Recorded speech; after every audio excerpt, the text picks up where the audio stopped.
rise and shine. Pour yourself a cup of coffee and tune in to Good Morning Aurora. News, weather, and really cool interviews. Monday through Friday from 8 to 9 a.m. Good morning, Aurora. Good morning, Aurora. Good morning, Aurora. It is Monday, February 1st, 2021, the first of the month. Get up, get up, get up. Just get on. Wake up, wake up, wake up. All right, enough of that. Good morning. You are listening to Good Morning Aurora, the second largest city's first daily news podcast. We've got a great show for you guys today, and we are going to get into the news and the headlines and the weather and all that good stuff so we can let you guys know what's going on and then jump into what we got to talk about with who we have to talk about it with. So first things first, it's cold outside. The high today will be 33 degrees. The sun is already starting to poke up, so that's really good. Hopefully by the time that we are all ready to go, it will be beaming with brightness outside.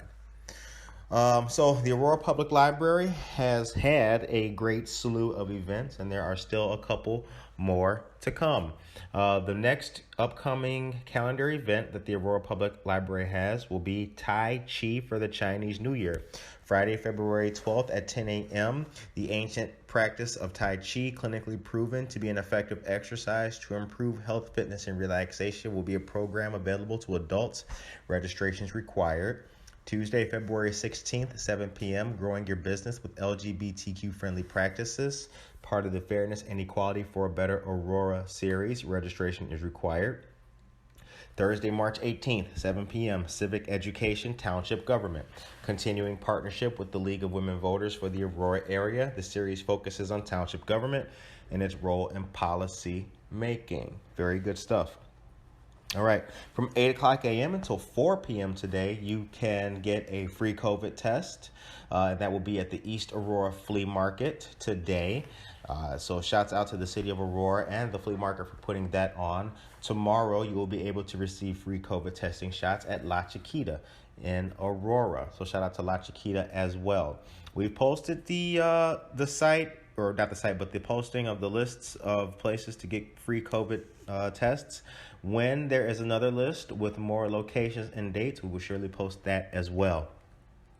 The next Art and Market Aurora will be Saturday, February 13th. A great gathering of vendors and artisans. It's happening every second and fourth Saturday at Society 57, 100 South River Street. Shouts go out to Society 57. Also, Kane County's Vote mobile van is returning to Aurora, Elgin, and West Dundee. From the 8th of this month through the 10th, the van will be at 1952 West Galena Boulevard from 9 a.m. to 4 p.m. The van will then be at Prisco's from February 11th to the 12th, 9 a.m. to 4 p.m. Shouts out to to Kane County and the city and all the associated places for putting that on. And the Aurora STEAM Academy application portal went live at 6 o'clock this morning. The City of Aurora and a company called TinkerWorks have partnered together to bring STEAM education and training to 750 Aurora area youth. Shout out to TinkerWorks and shout out to the Aurora City Council for making that happen. And STEAM, as we know, is an acronym for Science, Technology, Education, Arts, and Mathematics. I know y'all heard me pause. Like, is he going to mess it up? No, I didn't. And last but not least, I want to give a couple of quick shout outs. AA Electric, Jen Ingram Art, Grandma Bear's Daycare, Ballydoyle, shouts out. I want to say shouts out to District 129, West Side of Aurora, Junior Achievement. Also want to say good morning to friends of the show, Tracy Duran, Juan Reyna, and Yvonne from Cotton Seed Creative Exchange. And with that, that's the news. Well, good morning to you folks. Good morning. Good morning and glad to meet you and good to see you guys. So for our listeners and for our audience, we have Michele and Roderick Kelly, his last name. Yes. Okay. Good to meet you folks. So for those who do not know you, let us know where you're from.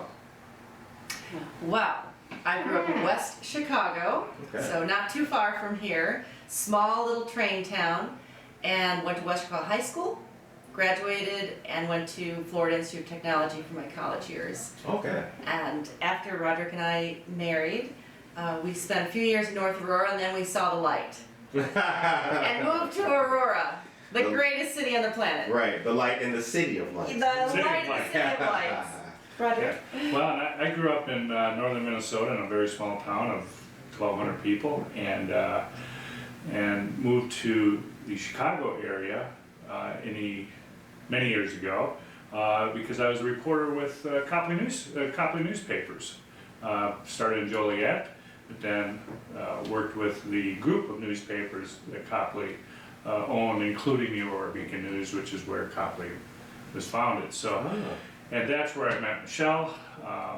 She had her own company, and I was a reporter working on a story, and we met, fell in love, married, 3 kids. In fact, that's one of the things I loved about him. He came from a little town along the Iron Range, and it's absolutely idyllic. The people are lovely. Right.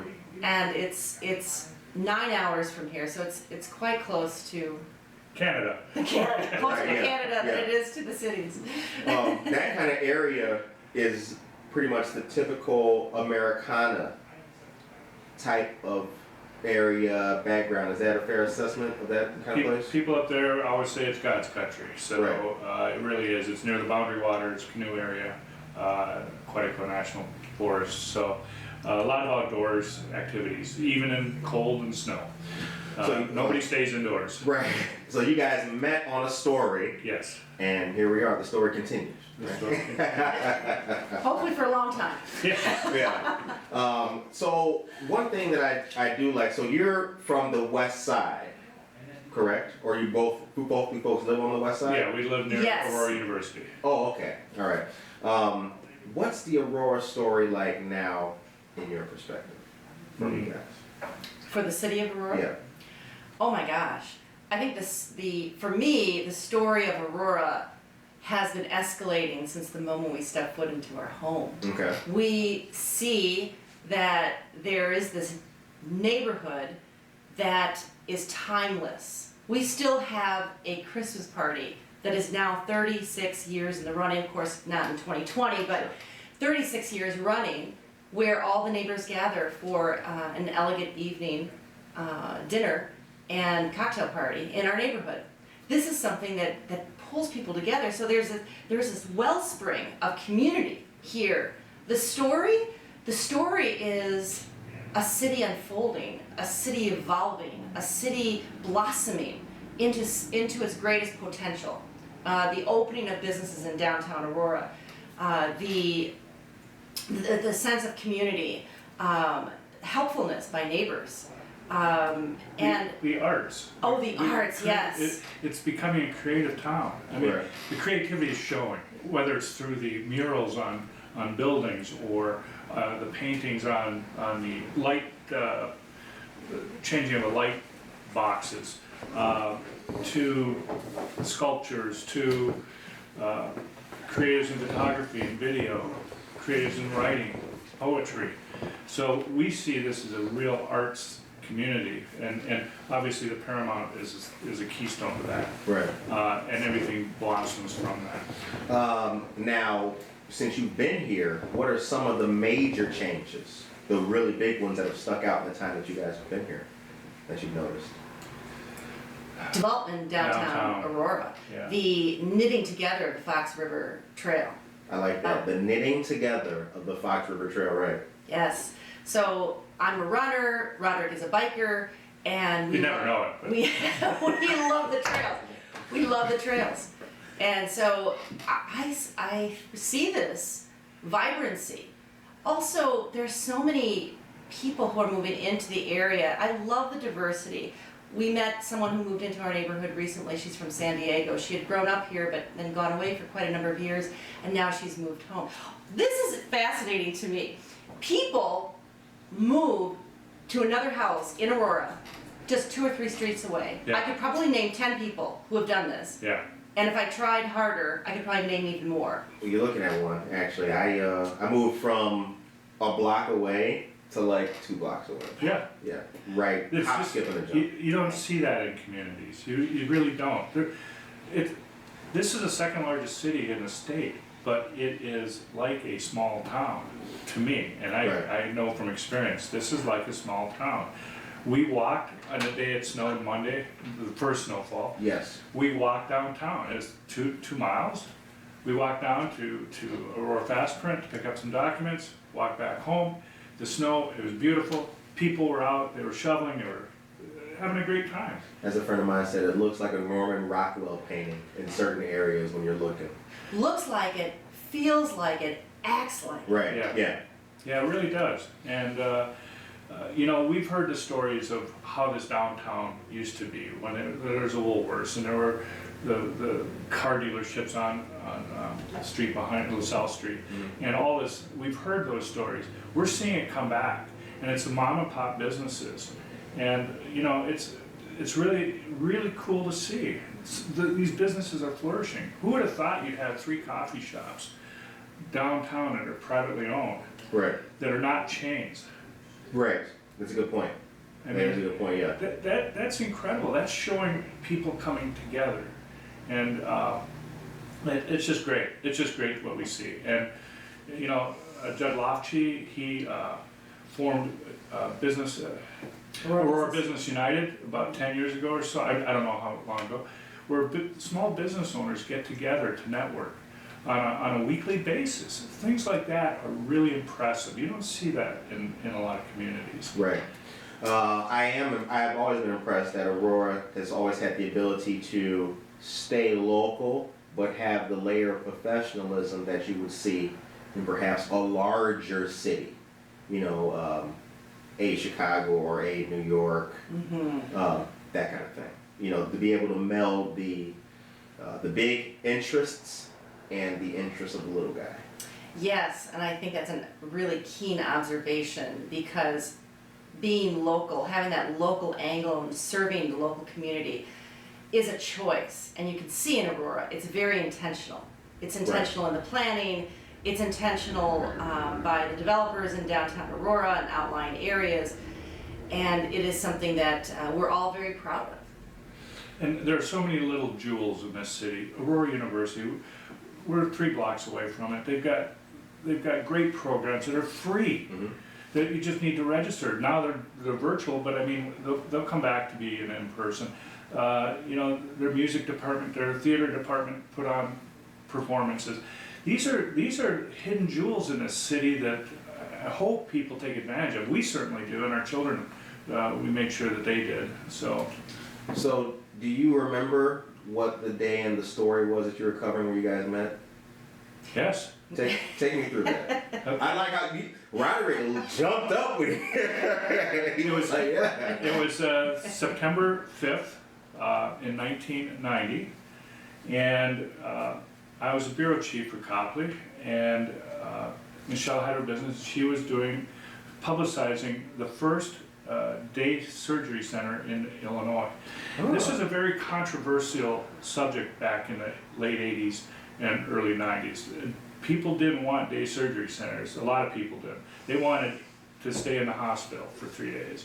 They didn't believe in quick in and out surgeries. So this was at the Downers Grove Hospital. It wasn't at the hospital, it was an outbuilding on site. And it was Judy Bart DePinka, who was the state senator from that district. It was the administrator of the day surgery center, a photographer, and myself and Michele. That was it.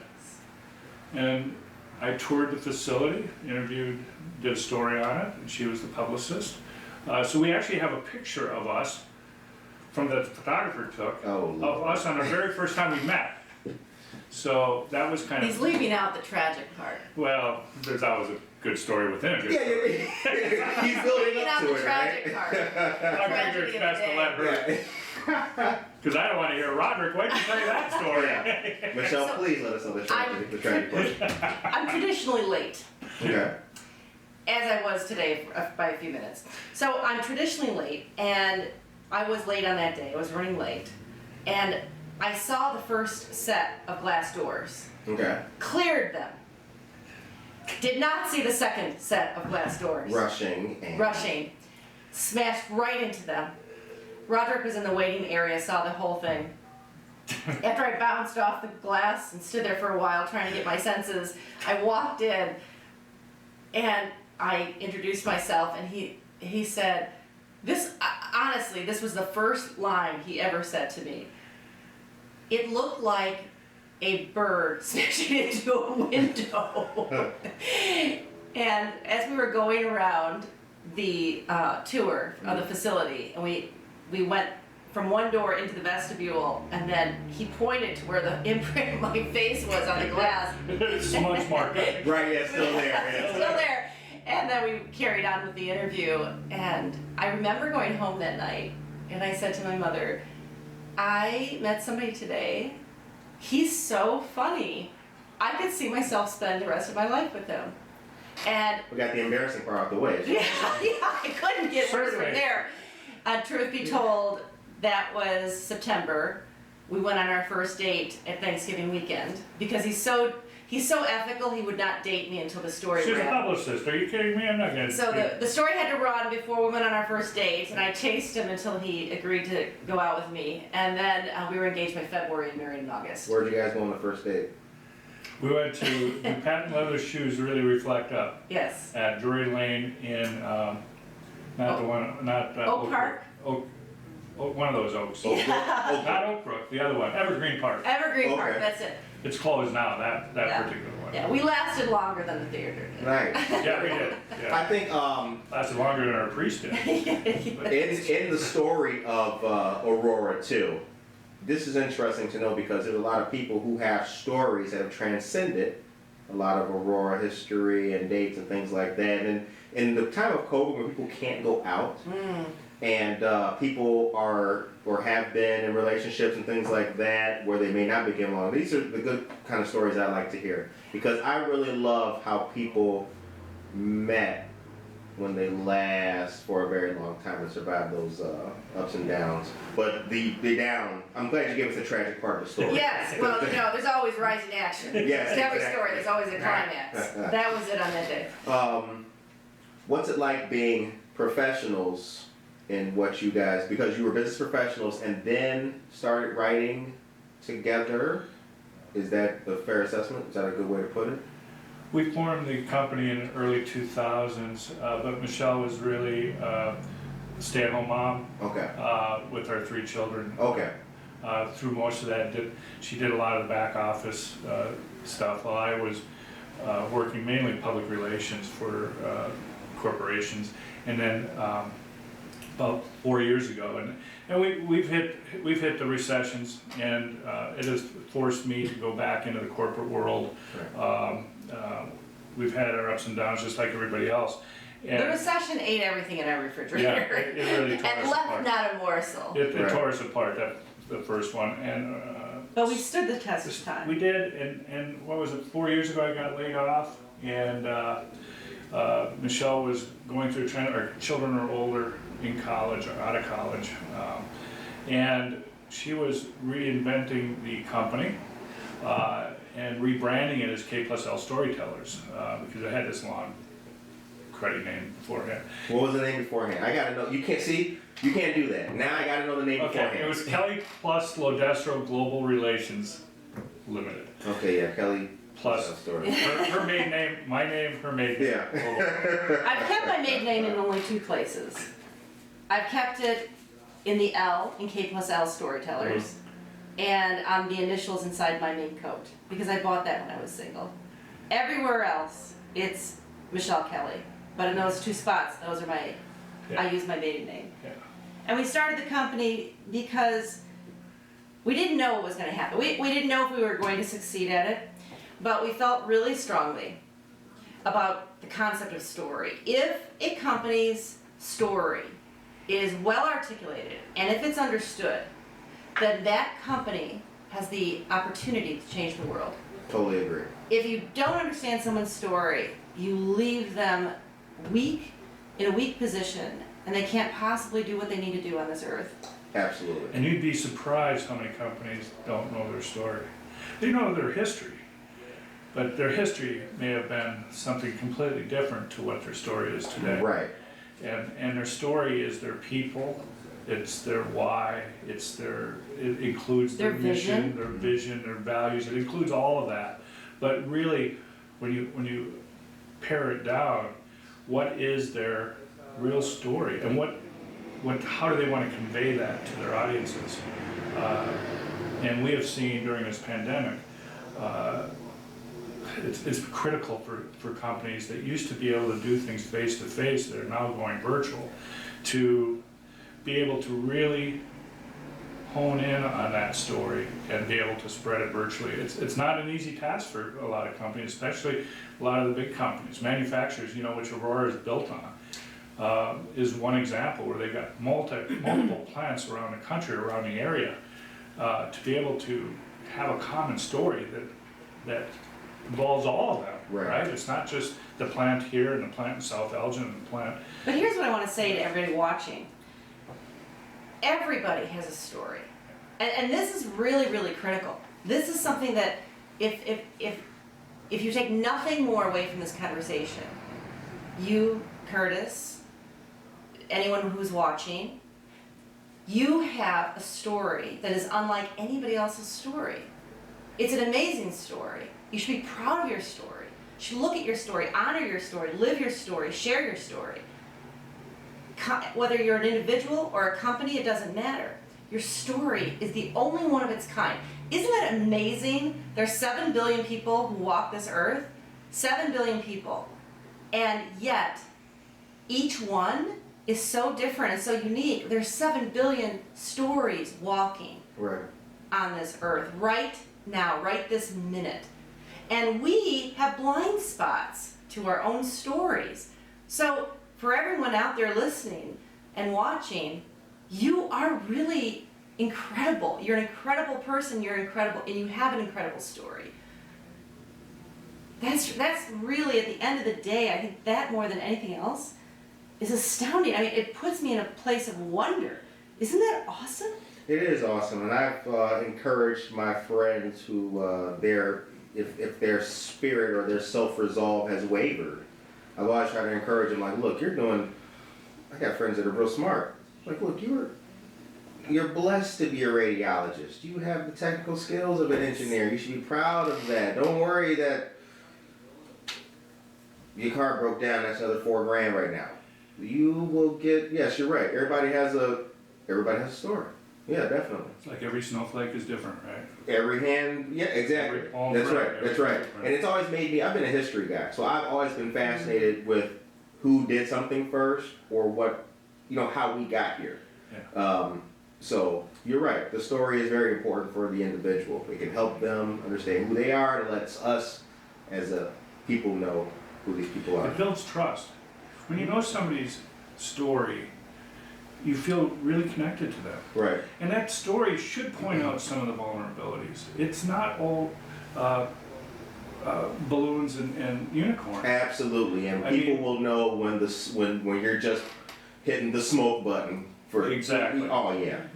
And so what we encourage companies to do is, it's okay to be vulnerable. You don't want your whole website to be vulnerable, but it's okay to talk about your story in a way that is human, that is real, and not just, like you said, vanilla. Right. To kind of stay on that though, for the listeners and for the viewers, so they can understand what we're trying to do here. Don't lead with your vulnerabilities. Correct. But don't shy away from them as well. Right? Correct. And sometimes the best failures have turned into awesome successes. Man, I was watching a great documentary last night. It was about Benjamin Disraeli and by another guy named Gladstone. They were the prime ministers of Britain way back, and they had a rivalry. And they're known as the founders of modern British politics, but their careers are just failure after failure, getting censored, being kicked out, and now they have statues built to them. So yeah, I like this kind of conversation. You guys are awesome. Thank you. Anyway, so let's continue. I don't think it's this. Michele, in your biography, it states Italian mother, writer, poetess, and published author. What of your background, specifically being Italian, do you bring to your writing and all that you do? Fire! Passion. Good food, right? Definitely good Oh food. my gosh. When we get That's why I have to ride the bike. I think every moment is a moment to celebrate. It's like every moment is like Sunday pasta to me. Right. So we call it gravy, you know, Sunday pasta, gravy. A small Sunday pasta dinner is made for like 20 people. That's small. That's like nothing. Right. Being Italian is having this unbridled passion for whatever's in front of you. Like I can do that with folding towels. Like really, it's beautiful. If you look at the colors and the way they cascade up, it's a thing of beauty. And I think that in the Italian culture, we revere family. We revere our children. We revere our Elders. our marriage. We revere our elders, and we take very little for granted. What's the story of the Italian American in America? Well, my mother came to this country from Cunca, which is in the northern part of Italy. So I lived the first generation story of this country. And that story is gratitude. That story is hard work. That story is grit, not giving up and being resilient. My mother was the translator for her parents, in large part, as my uncle went off to war, and then my mother was the translator, and in sometimes contributed to the family's welfare. My father was born in this country, but his parents came to the United States when they were in their 20s. And he had also to contribute to as the only son, contribute to the family. And I think this is something that Roderick and I have really passed on to our children and continue to pass on. I mean, we have 2 in college. One, Catherine's getting married this year, and then our sons, Patrick and Peter, are in Northern Illinois University and University of Tennessee, respectively. Honor of the family. Honor of the family. What you do outside our home reflects and honors our family. Sure. And so I think that the Italian story is really about family. It's about love. It's about food and passion for the little things in life. So Roderick and I have an Instagram. We have an Instagram account, and it's called the first couple of story. And the whole purpose behind the Instagram account is to explore what a big story, big life is. What does it mean to live a big story, big life? And it's exactly what you're talking about here. You know, what is the Italian story? It's that food, it's the passion, it's the love, it's the family. So what is it in a larger sense? What does it mean to live a big story, big life? You know, there was a nurse who wrote a book, The 5 Regrets, and I don't remember the exact title, but The 5 Regrets, and one of them, because she worked with patients who were dying, was that they didn't live a true life. Oh my. They didn't live a true life. That was like their biggest regret of all. And we have the opportunity right now, right this minute, right today, to live that life, no matter what is happening in the background. Absolutely. And for anyone who thinks that, oh, well, she has a successful company, she's doing what what makes her heart pound a little faster, she lives in a nice house. Let me tell you, when you talk about failure, I remember the day sitting in the Aldi parking lot looking down at a $20 bill and wondering how I was going to buy groceries that week. That was the recession for us. So that's a little story. That's a little story about the reality of life. And I'm not ashamed of it. We got through. We paid our mortgage. We put something on the table for our children. But it was hard. And it was really hard. And our faith kept us moving forward. Our love for one another kept us moving forward. But it wasn't easy. So yes, no, I sit here today and things are going pretty well. But they're not always like that. They haven't always been like that. And I really do think it comes down to family faith and, believing in oneself, believing in something to move you forward. What was your first job? ever? My first job was coffee corner girl. I was the coffee corner girl at Central DuPage Hospital, and I worked behind a little counter. It was all mine, and I think that's what I loved most, because I've always been a bit of a, what do I say, not quite as gregarious as Roderick is, so a bit of an introvert. And so I managed the coffee, I sold coffee and cookies and muffins and things like that, and I loved it. I loved it. If I could switch careers, you know what I would be? Coffee person. A sampler. I would just stand there and give out samples to people. That is my dream. I love that. Pay bills, hell yeah. Yeah, that won't pay the college bills. But. Yeah. You know, I was very honored when you asked me how the show started and everything, because and I asked about the first job because I've come to, in doing this and hearing people's stories, the folks who are very passionate about what they do, I've come to see that it may look nothing like how they started out. Oh. Nothing like how I had the pleasure of interviewing Sheriff Ron Haney. I interviewed him again recently, but way back. And here's a guy who nothing in his background would have possibly suggested that he one day be the sheriff of Kane County. Yeah. There's nothing. There's nothing in there. And I am very impressed by that.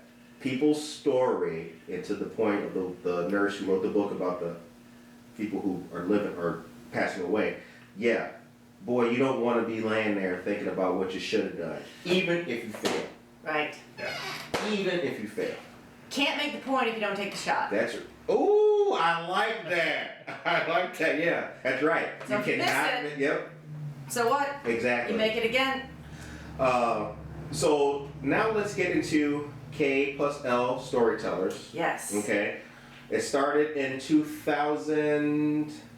Well, it's a DBA. So the original company was in 2003. This Okay. and the DBA came about in 2017. Okay. Very cool. Yeah. I would say September 17th of that year. Yeah. Because I remember the moment this company was conceived. The moment this company was conceived. Roderick was sitting on the couch and with little sweet PR pug next to him, and he's got all these papers in front of him. Like a good husband should, right? Yeah. Right. And he has all these papers and their resumes and lists of places he applied to, and I'm just watching this scene and I'm thinking to myself, you know, I don't know how this is gonna go, but let's maybe make a change here. And I sat down next to him, I took his hand and I said, I think old business partners make great new ones. Let's give it a go. And he said, what are you really suggesting? And I said, let's start a company again. Yeah. Let's do this again, but let's do it differently. Let's do it around what we know, which is story. Let's do it around what we love, which is story. Mm-hmm. Let's do it around Quality writing, which we love.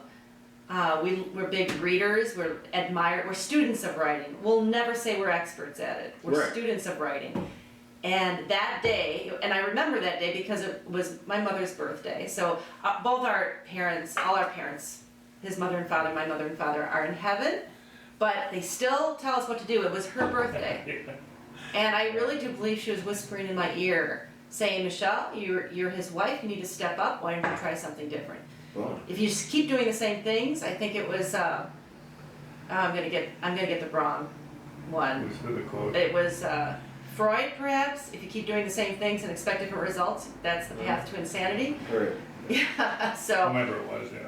so that's Yeah, the day we it's- started. Our And we really we learned from our not mistakes. We learned from our previous business. They weren't really mistakes, other than the fact that we didn't diversify enough. oh, that was a mistake. And our clients were, we had an anchor client at Motorola that ended up not becoming Motorola anymore. Right. Or it's a shadow of itself. And so we put all our eggs in one basket. This time we said we just have to diversify. We have to have a good mix of clients, both the solopreneurs and smaller businesses all the way to larger ones. And we've done that. And keep it to what we are strong at. And then bring in partners that, if we need a videographer, if we need a marketing expert, if we need a social media guru, we bring them into the projects. We don't try to be everything, all things to all people. So what does K+L Storytellers do exactly? We help companies who want to change the world tell their story. Yeah. Bottom line, that is what we do. That is the best. We help companies who want to change the world tell their stories. Bam, that was a... And you don't have to change the globe. You just have to change the circle you're in Right. as a business. Right. It doesn't have to, you don't have to be a Patagonia. You can just be, the block captain or whatever. Right, yeah, no, I totally understand. So, and that's what we help companies do, through writing.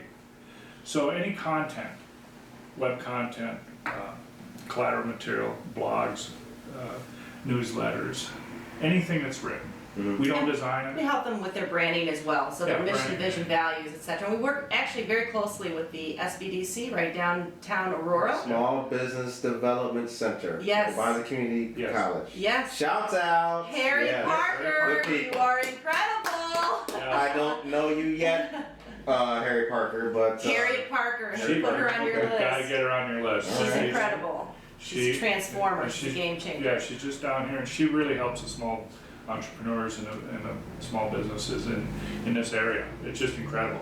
And then so we work with several of her clients as well as Fortune 500 companies like Salesforce, Okay. manufacturing companies where we are the storytelling for the Valley Industrial Association, Kathy Gilmore.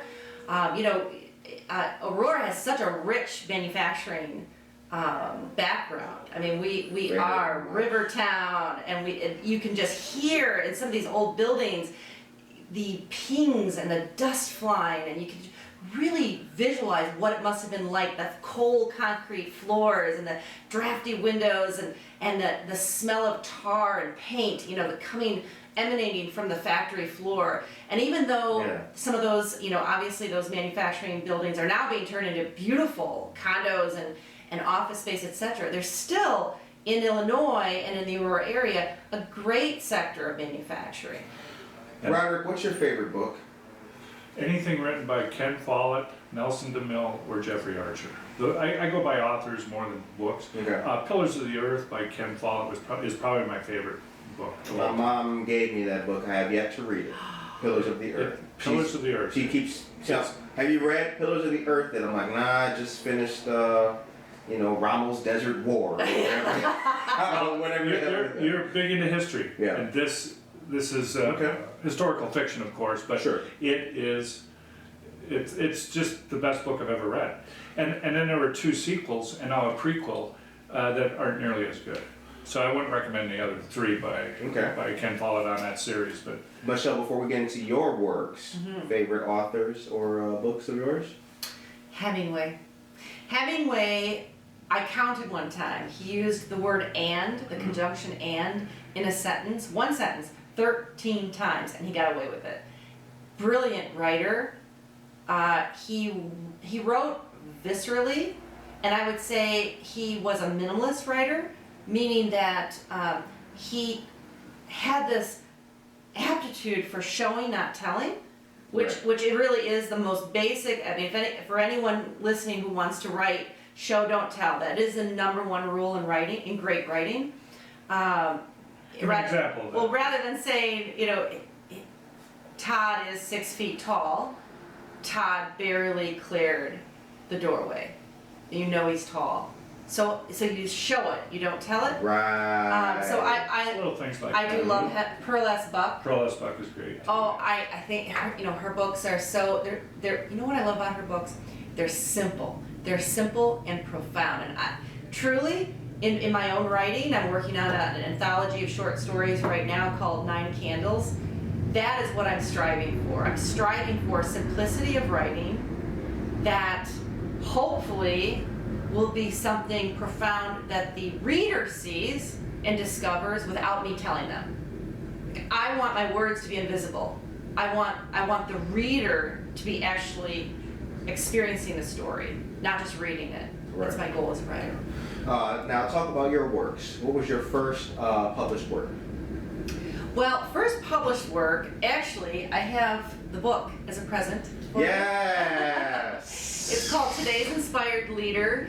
Very and, cool. Thank you so much. You're very welcome. I'm one of a dozen authors who contributed to that anthology, and it's an essay on. So my chapter is about the significance of story.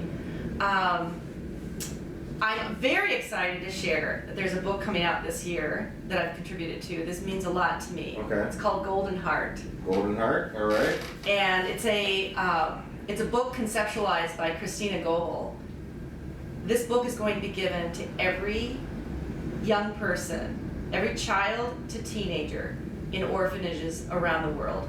Orphanages and foster care facilities. And it is the whole point of the book, and I've contributed 3 pieces to it, part essay, part poetry. The whole book is to let them know that they are loved. So I'm really excited that the book should be, right now the cover is being designed and the inside layout, so I haven't seen the cover yet, but she's going to be sending that over shortly. And it's due out this year, and I'm so proud to be part of a project that is going to let people I will never have an opportunity to meet to know that they are loved. That's awesome. Yeah. That's awesome. Golden Heart. Yes. Very cool. What can the person who listens to this, what can they understand if they're not a writer? Okay. I knew she was gonna I've got this one. Yeah.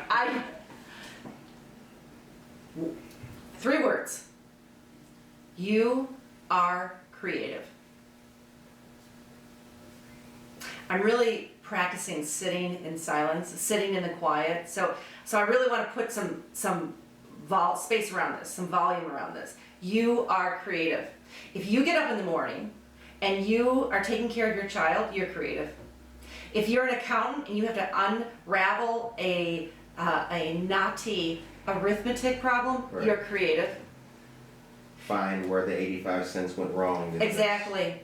If you are a good friend and then you're a good listener and you help someone solve a problem, you're creative. You don't have to be a writer, you don't have to be an artist, you don't have to be a sculptor, you don't have to be a poet. You are creative.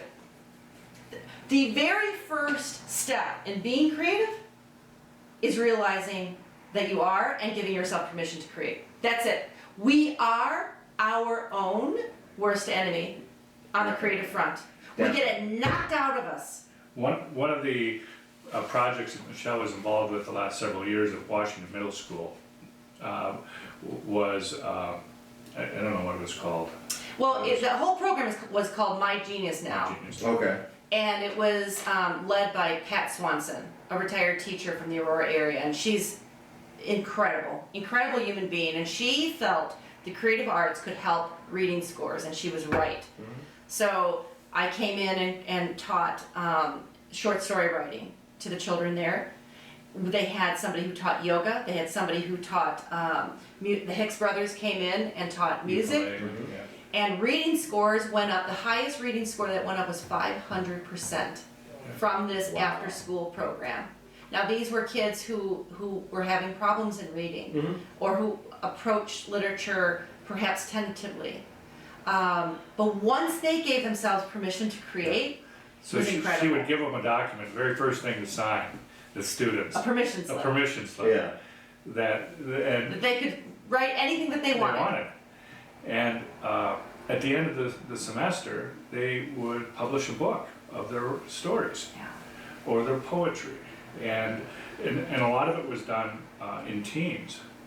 But the students would select the characters and name the characters and decide what, the climax of the story and the resolution and all of that. That's awesome. It was awesome, and it was funded, I believe, by, was it a Dunham? I think a Dunham grant. Dunham grant.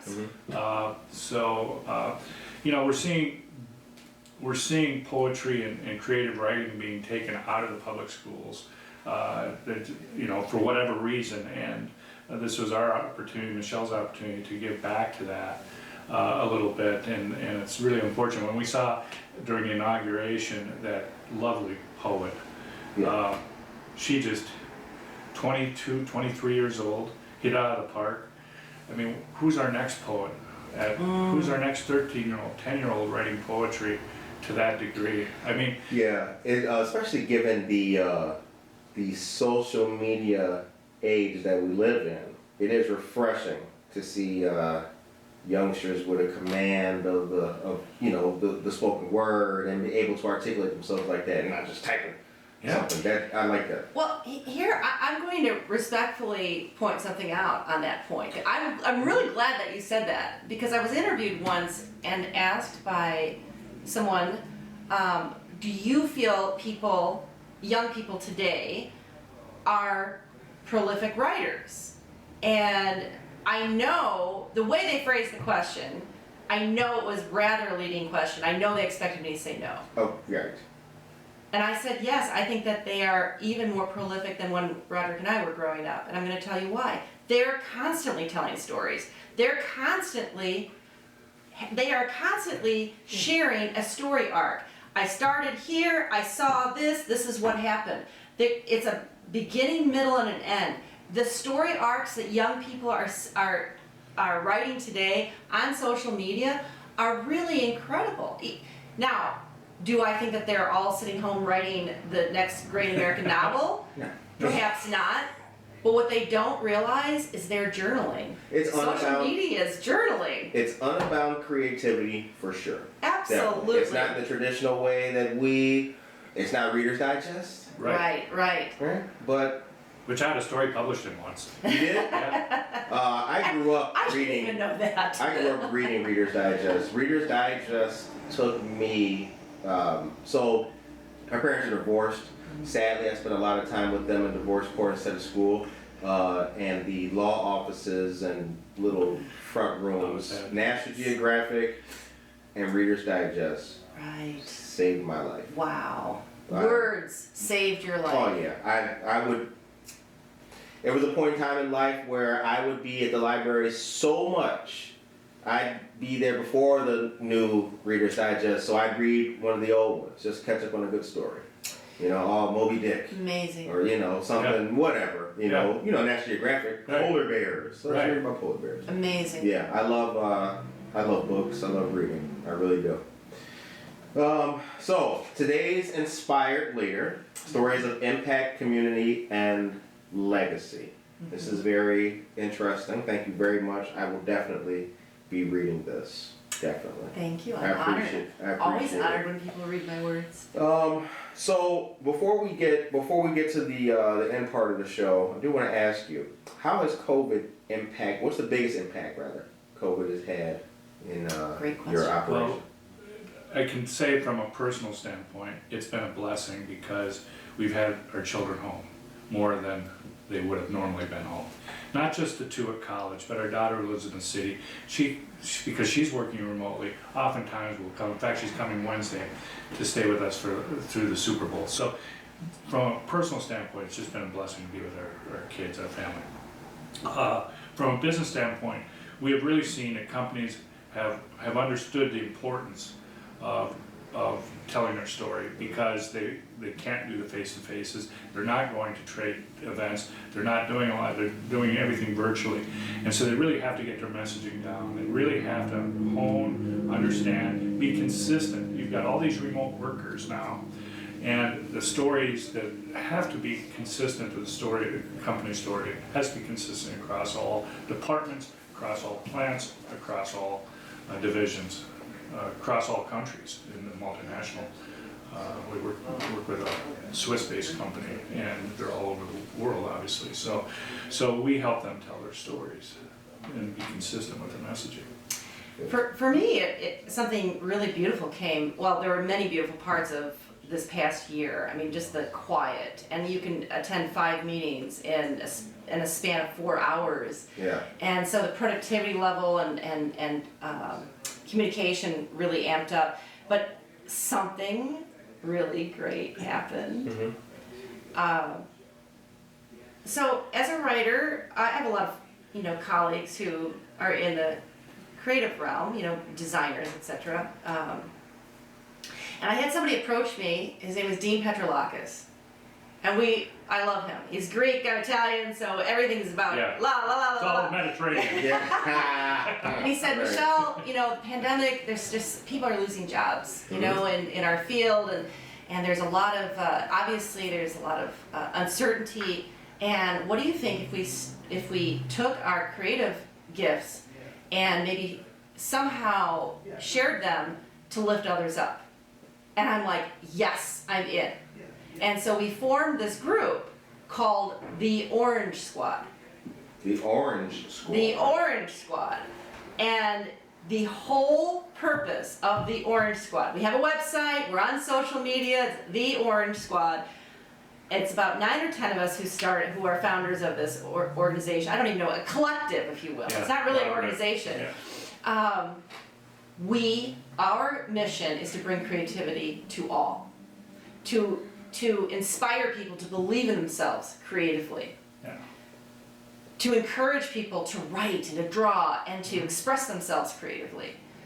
And so we started the Orange Squad, and it's really exciting. We did our first jam session, so I kind of we're going to do these once a month where we share our talents with people and really create in a jam session environment. So we wrote a short story. I helped people write a short story in 1 hour.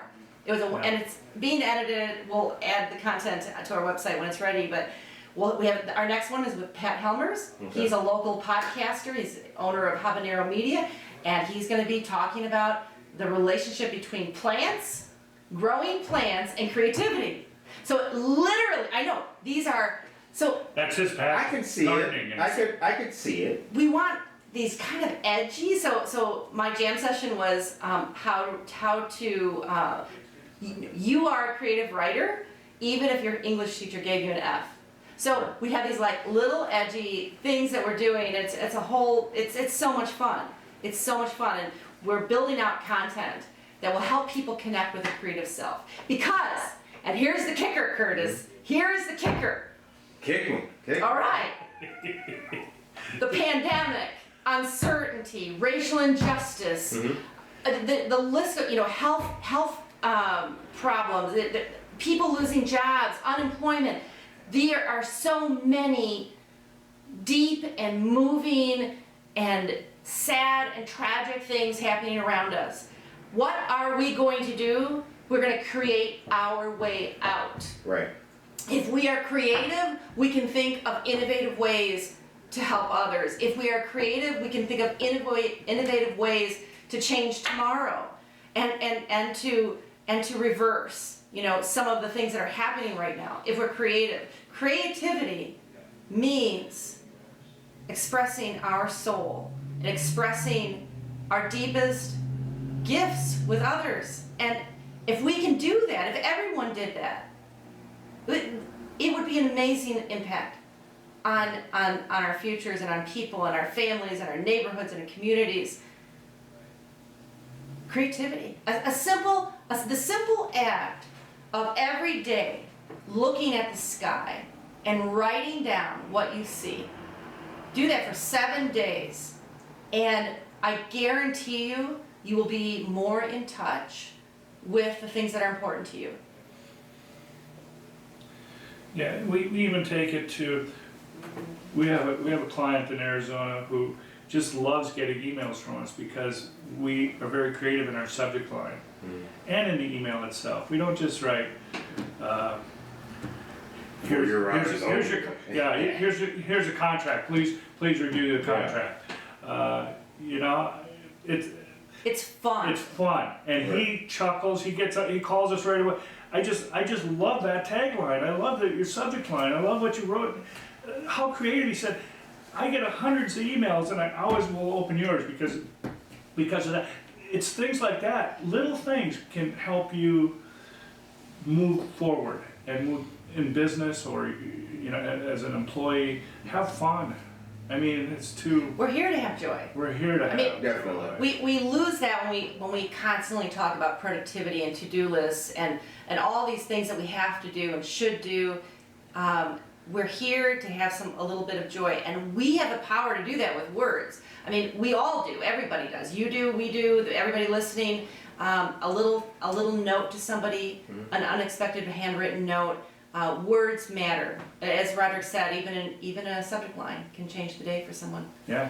Tell us about the poem that you wrote for the Veteran of the Month. Oh my gosh, yes. So I wrote this poem called Soldier in Blue. And it was really a nod to the Aurora Grand Army of the Republic Memorial Museum. When I'm in GAR, I am transported to another time. Remembering the men and women of the Civil War and the GAR Post number 20, which mustered out of Aurora. So this poem really remembers and honors those people. It explores how we are connected with our past and why we should never forget. And she was asked by Chuck Nelson at the time. He was Yes, awesome human being, Chuck Nelson. I love. Shouts go out to Chuck Nelson. Oh my gosh. He's our neighborhood guy too. Yes. In fact, when we were thinking of moving to Aurora, he was the alderman in the area for where our house is, and we called him and asked him, "Do you feel like this is a good decision for our family? And what do you think about this neighborhood?" So he's always been a very important person in our lives, and kind of like one of those little guardian angels, you know, in the background who has always been somebody that we really admire and respect. And he asked me to recite this poem at the Veteran of the Month event, and it's called Soldier in Blue. Do you have it? Yes, I do. All right, please read it. Hundreds of fire orange suns have set since I've seen you. And that's how it goes. The years, they swiftly ebb and flow and flow and flow, vanishing into mercurial dust. Hallowed halls, hush now, I feel you. Soldier in blue, cold, so cold. I weep for your young heart, bold, so bold, vanishing into lucid light. Long ago, you were an empty chair at a wooden table, a memory some mother wept for. But here in this place, in the Grand Army of the Republic of which you are the subject, I see your plain, pensive eyes. Your voice rings a sweet reprise. On the shores of today, not folklore or apparition, but touchable like the sun that rises without condition, now vanishing into silence. Light. Somehow the bare slant of it tells me your story, the blood red of stained glass. You could be my son. Hold my hand fast, so fast, vanishing to the thumping beat of a drum. My heart beats for you. Did you know where your feet would fall? Into the clutches, into the wandering, winding road to war. I cannot change what has happened before, never before, vanishing now into inky black. Words. Words are engraved on the inside of your yellow gold ring. Or a pocket watch, or scrawled across a letter. I never met you, but I know you. Soldier in blue, forever blue, so blue, this is all I have of you. Vanishing no more.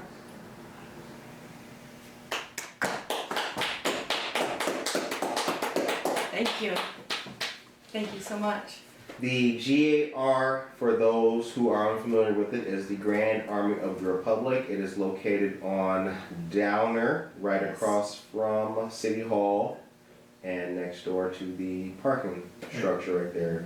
A lot of people think it's a church. It's not a church. No. Far from a church. Great place. Shout out to our friend of the show, Eric Pry. Absolutely. That's an excellent poem. Thank you. Great job. Thank you for allowing me the honor of sharing it. Well, one thing that I do know, that I've come to learn about this show is that if you deny an Italian woman her right to speak, you may have I don't want that kind of trouble on the show. Guido at your door. Exactly, yeah. And plus, what I do admire though, that I want you to know is that the spoken word, I like to write, I like to read, so you guys, I really have an affinity for the spoken word. So I like to hear anyone's poetry. Everybody's got a story to tell. Yes. Everybody's got a story to tell. I think you should start a show. The spoken word show. The spoken word show on Good Morning Aurora. You know what? Let me write that down. The spoken word show. So the show ends on a positive note. What is your message? What's you folks' message today for the people of Aurora? Write something. Write something because you are amazing. And you have an amazing story to tell. Write something today. And just look for your creative within you. And you've got it. You've got creativity and use it in whatever way that is. Tell jokes at the family dinner table. Tell dad jokes, like I was telling you.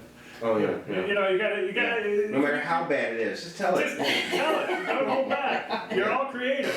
Yeah. Remember, your audience is 8. Just tell it. Yeah.